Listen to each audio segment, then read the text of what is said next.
Hi, Nancy. Welcome to the studio. Thank you. Thank you. It's great. I love it. I think we've been talking about doing this for like a couple of years or just a few months. A few months, I think. Since life's been weird, but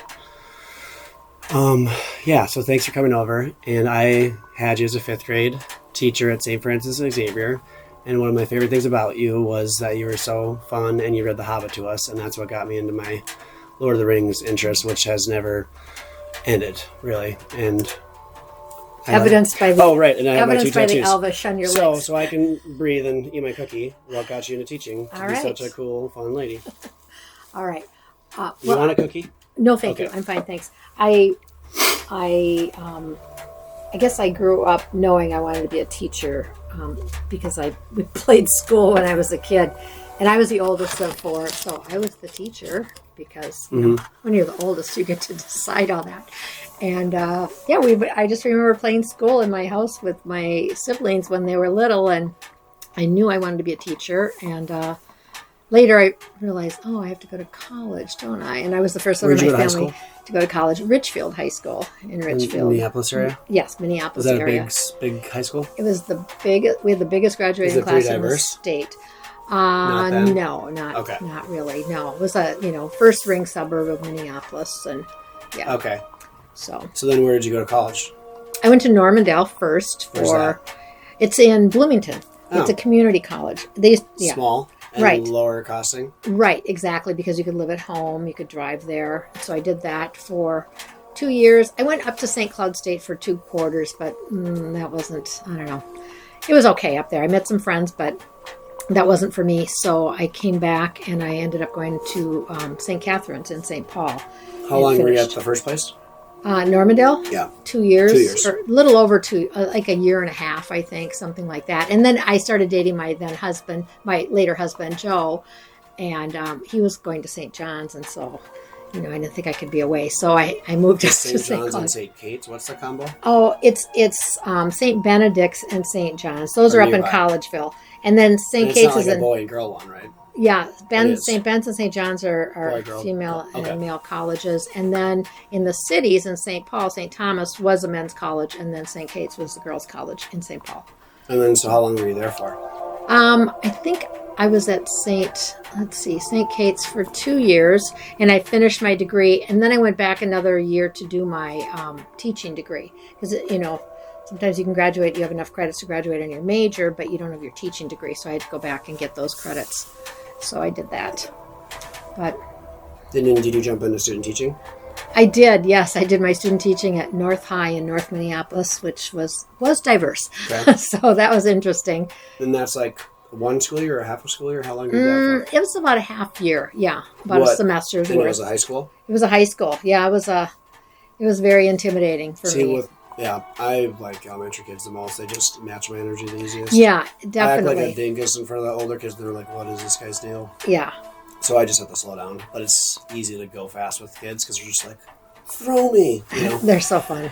Mr. G. Yeah. Okay, so were there a few things that you immediately stood out from your jumping right into it for student teaching?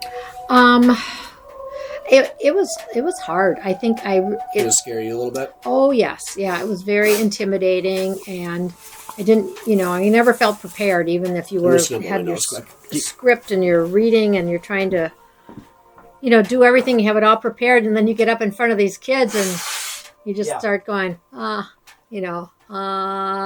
you forget everything. How were the teachers that you're working with? The woman who was supervising me, she and I didn't really get along well. I don't think at first or at all. And so. Okay, and then can I just double up on that question and say, because me as a guy, I just want to argue, especially as I feel like I grow up more. But how does it feel like as a woman to disagree and then you just completely not share it at all with the person since you just started and you're new? Well, yeah, I was, and I knew, she just thought I was, messing up and, kind of, it was just, she was very kind of like rolling her eyes. One of the, somebody like that who just didn't really have a lot of patience for somebody who needed some help. I did. I thought of when you're talking about this thing that Angie Kath has in her kindergarten room at Montrose Elementary. It's just like a simple learning space drawing with the learning space in the middle, then squiggly lines with arrows, and you're trying to get the middle, so you're not like over challenged, screwing up, but not bored, like bored, not challenged enough. So like when you're starting, maybe that lady was like giving you too much responsibility right off the bat, and then judging you too much and being like, figure it out. It's like, hey, maybe you could give me like just the right amount, but no teacher's perfect. So it was hard, and I probably was not as prepared as I could have been, for that. Isn't that kind of the point too, a little bit? I think so. It's like, this is where the rubber meets the road. It's like, show up and be ready. And I showed up, but I wasn't quite ready. So. And how big were those classes? They weren't huge, and 30 kids, but there were just a lot of kids with a lot of attitude, which was totally intimidating for me. So then fast forward, like how far away is when I meet you when I get into 5th grade? Oh, well, for me, teaching was so much different once I had my own children. It was like, wow. You can't beat me to my questions, Nancy. Sorry. I'm sorry. You wrecked them. It was. That's perfect. Then that's divine intervention. So go into that then. It was. So I was going to ask you what views did change for you once you had kids on teaching parenting, and also the differences between teaching parenting. Yeah. And now I don't have to talk for like 20 minutes. So. It's. Sorry. No, in a good way. I can just drink my coffee and eat my cookie. That's right. But it was totally different once you have children, because I did some teaching before I had kids, and then I was home with them for 5 years or something like that. So you took a 5-year break? Right, and then I started so cool. subbing. It makes you realize life is like so changey, and that's not a word, but can just change, like, and not be good for a little bit, and then be amazing, and then suck bad, and then be, my God, that's great. Yeah. But I think you just want to make them even as you get older and stop screwing up. Not for just me. I mean, as all of us, like, not make the same mistakes. But I lost track of what I was saying. No, I know what you mean. But it is. I mean, that's just how life is, though. It's I know what I was trying to say. I was trying to say that it's so cool that you took that I thought you were such a cool teacher, and you just took a 5-year break, and you just left a bunch of kids without Nancy Lenczewski in The Hobbit. That's not fair to them. But besides that selfishness, just kidding. No. So the 5 years of just being with the kids, and were you okay with that? You didn't feel guilty for being mom for full time? Because that sucks when moms feel bad that they can't just be mom. I really was lucky that it was a value to Joe, my husband at the time. That to be home with our children, and and it was hard because you have one income, and so I'm gonna just put this right here so I don't. Sure. In case like the first 20 minutes were like a little bit quiet, then I know for sure. And I can just talk louder, so I'm just going to do that. Keep talking. So, it was challenging because, you don't have, you have no income from one person, but I was really glad that I was able to do that. And then when I started what was he doing for a job? He was an attorney here in town. Oh, that's so cool. So he what did kind that. Of attorney? General practice, a lot of probate. Is that like getting in car accidents type stuff? He did some personal injury stuff. Oh, that's funny that all has fancy names. There are all these different areas. He liked probate, and he was fine with personal injury. He didn't really care to do divorces and things like that because I forgot I was going to do this. I was going to just do a voice memo on my phone, so I have my own. I just should have 2 microphones and I don't right now, so I'm just going to start this for me, and then put it. Okay. Talking. So then I started subbing after my own children went back when they were all in school full time. I started subbing. So this is 5 years after that time? Right. So Nick was born in 1984, and then it was when Mike got to be school age. Even it was, I guess, a little longer. So when he started going to kindergarten, all day kindergarten, then I started subbing, and I was at the middle school in town. Buffalo Public School. This is right before St. Francis. In the high school, right. And I subbed in both those places for about 4 years. And then I was hired on as a long-term sub. So it was going good enough to want to do it for 4 years. Yeah, definitely. I mean, it was flexible and fun, and I enjoyed it. But I missed having my own students. I really liked being around the kids again. Students, mostly junior high kids. Mm-hmm. And so I missed having my own group of students. So then when the job came open at St. Francis, was a long-term sub for the 6th grade teacher who had a baby. And then you guys already, like, were you guys married Catholic already or something? Yes, yeah. So it was just an easy transition? Yeah, it worked out, really well. And I really lucked into it. And it was what year amazing. was year one at St. Francis for you? 96. So I was 3. So you're like 100. Just kidding. Right. That's just about right for a teacher and a student, about 100 years apart. So then how old are you in 5th grade? 11? Or 10? Yes, 11 or 12. So 11, sorry, 5th grade. So you were in year like 7 when you got me? I think so. That seems like a perfect sweet spot where you're like really comfortable but not burnt out. Right. No wonder you're reading The Hobbit, being such a cool lady.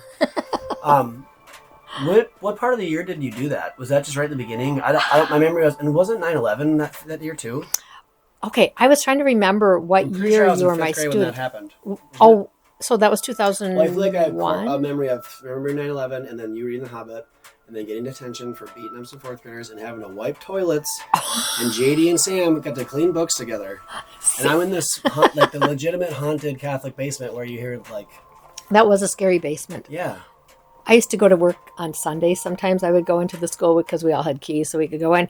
And you would just hear all these echoey. And then you'd be like, I am good enough. You'd hear all these echoey sounds in that, long building. Mm-hmm. And it was just like steep, dark, like marbly brown concrete steps. And then like just tall, narrow hallways. And then like a back corner hall, or whatever, door to a long bathroom with like real tall stalls with like 4 deep with like sketchy lights. And I don't want to make up more and more. They were kind of dark. But it definitely was spooky. And how old was that building before they changed it? I don't remember 1930. It's an apartment complex now, right?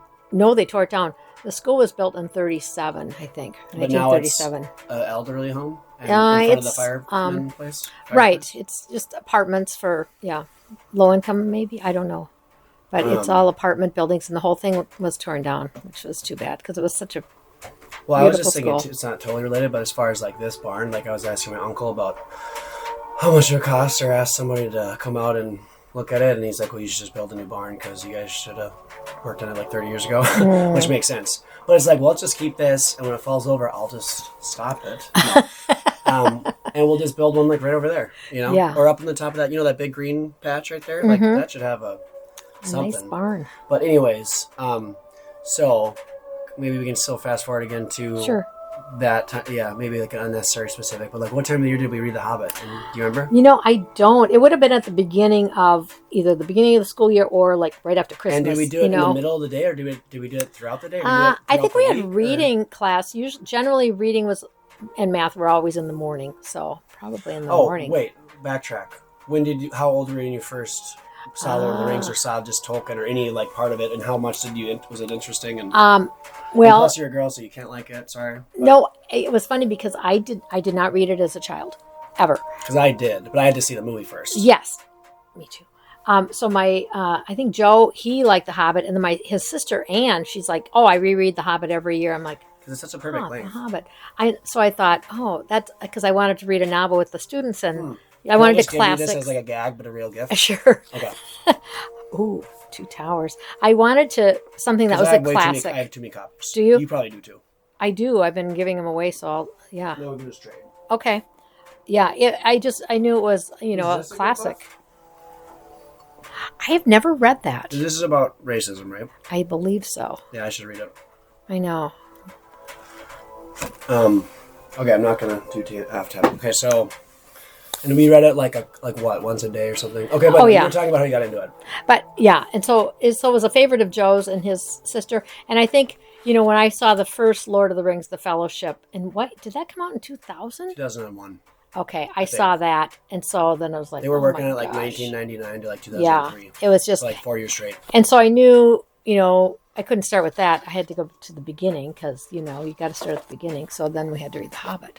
And then that would lay the groundwork for the rest of it. I don't know what I did. Say it one more time. You started with which one? The Hobbit or the Lord of the Rings? I said I saw the Lord of the Rings, but I knew the Fellowship, but I knew we had to start. Oh, right, because the movies, gosh, now I'm old. Because the movies were just out. So you could have done what I did, which is saw it, but you were an adult and I was a kid, and then you're like, oh, let me just get the book and read to the kids. And I was like, this movie is boring and long. So I knew there would be some interest because kids were all into Lord of the Rings. So you had to, but The Hobbit was like laid all the groundwork and for so it. much easier for kids to jump into. And it was written as a children's book. You know, he wrote Hobbit, it for his kids. Lord of the Rings, and then like Silmarillion. Yeah, exactly. I never ever read because it's just words about names of people that live in the ocean and fly. I don't know. Gandalf's not even in it, so I'm out. What's the point? No, I just mean like I tried reading it when I was way too young. Okay. And it's like you're 20 pages in and it's just saying like someone's brother is the brother of someone. And it's like, is there a story? But it's not because his son put it together after he died. Oh, did he? Did you know okay. that? No, I didn't. It's like, I don't know if it's also, there's something called Unfinished Tales. It's really tricky, especially when I was really geeking out on Lord of the Rings. I bought like a Battle for Middle-earth. I thought it was like a part of the series, but it was just like a Christian writer decoded Lord of the Rings Christian messaging, like very basic, not basically, in a very nice, like neat way, because it's very, it's obvious, kind of, the Christian message. Oh, yes. Yeah. But he always said his work wasn't an allegory. What's allegory mean? It's like a story that kind of tells it really another story, deeper meaning. So he said I think he wanted to say that, it doesn't matter. Like whether he wanted to say it representing Christianity or not. And is that the same with C.S. Lewis with like Aslan or he's open about that yes, too? Yes, he is. Yeah, they're both Christians. But I don't think Tolkien was trying to say, I'm pretty sure he said don't look deeper into like, Isengard building the machine and it being the Industrial Revolution. Oh, I see. That kind of thing. Oh, I feel smart. I'm not going to think that. Okay. So, yeah, it was just so fun that you read this to us and that just popped me into the interest. And what's my next question? Okay. And I'm not rushing at all. That's all right. This is fun. Okay.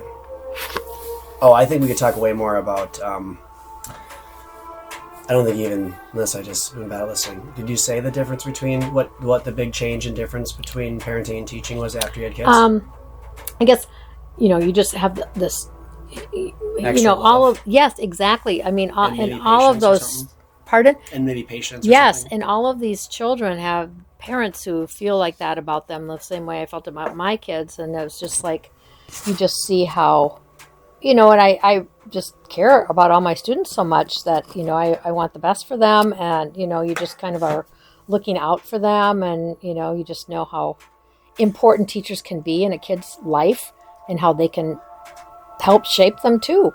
It's really important. Say that like once they had kids, they looked at every person around as a grown-up baby, and then they're like not judging them so much as like, oh, you're just still figuring it out like I am, or they are, or this person is, or that person is. Right.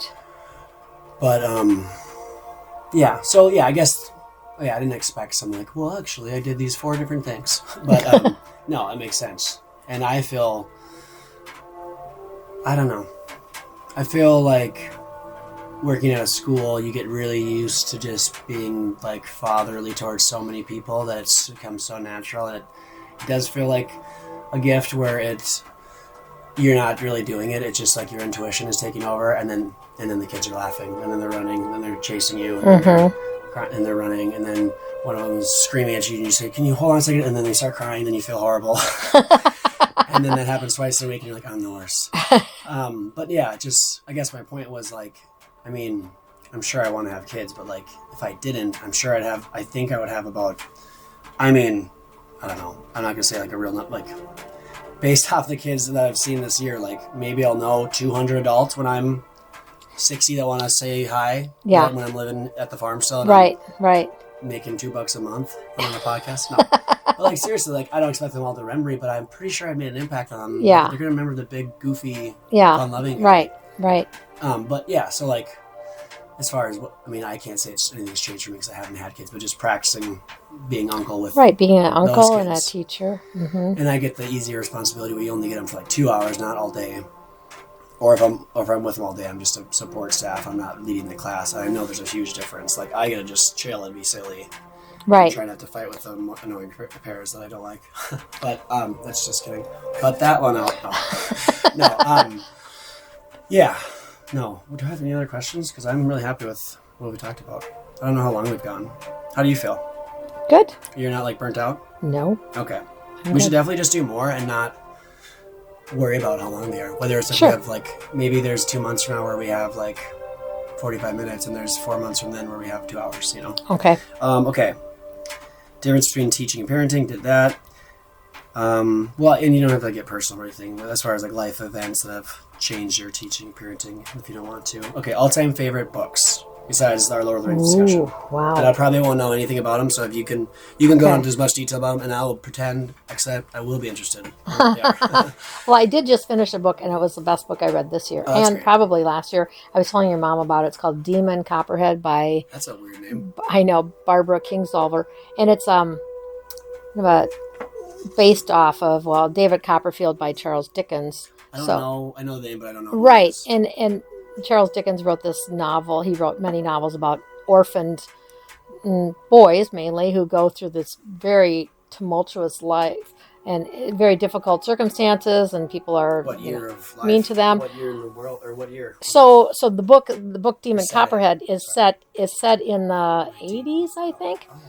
So it's, updated. It's set in West Virginia, and it's set in a really poor area where there's a lot of coal mining, and people are very poor. And Is this like moonshine territory or not? yes, and the opioid epidemic has just started in this area.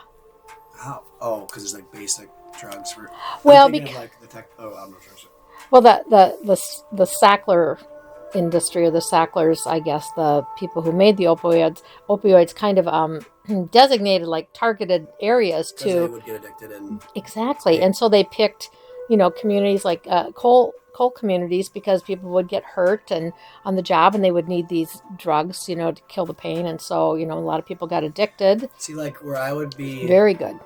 Maybe disagreeable. I'm not. I don't know. I'm disagreeing. No, I'm not disagreeing. I'm saying like maybe if you have a drug that is like a slight pain reliever that isn't addictive, yeah, sell that. Right, and right. use it for 2 weeks. Yeah. And that's doable. And there's probably natural stuff, but like, yeah, the level of like the dumping of. Well, I'm trying to think of what chemical it is. It's not No, it is like oxytocin. You feel like you're loving. You feel loving when you take those drugs. Right. I haven't ever. No, like one time for an injury, and you're like, oh, I feel way too good for this ankle injury or whatever, or minor surgery or something. And I feel like they knew that. We don't have to get into that, but like you'd think you'd be way more careful in a dosage of a drug that relieves pain and also boosts your let me just melt into this couch, Right, and then right. do this for the rest of my week, and then have a stroke or something. in 2 Yeah. years. It's the book was about that, and about this main character, how he goes through this, and it was really, really good, very good. He went through the opioid addiction. He did, yeah, Okay. yeah, and you're rooting for him because you want him to succeed. Is that a withdrawal too fast die type of thing too, like alcohol? Well, Maybe. it's just I think the withdrawal part is just really painful, and so people, they just can't do They should it. give you painkillers for that. That's not funny. I don't think we should wrap. I think let's call it good. That's great. Okay. Are you cool? And we'll come back in a couple of weeks or a month or something. Okay. And All right. hug, and then we'll just. I want to I'll do like a freeze frame, and then I'll do a picture for the.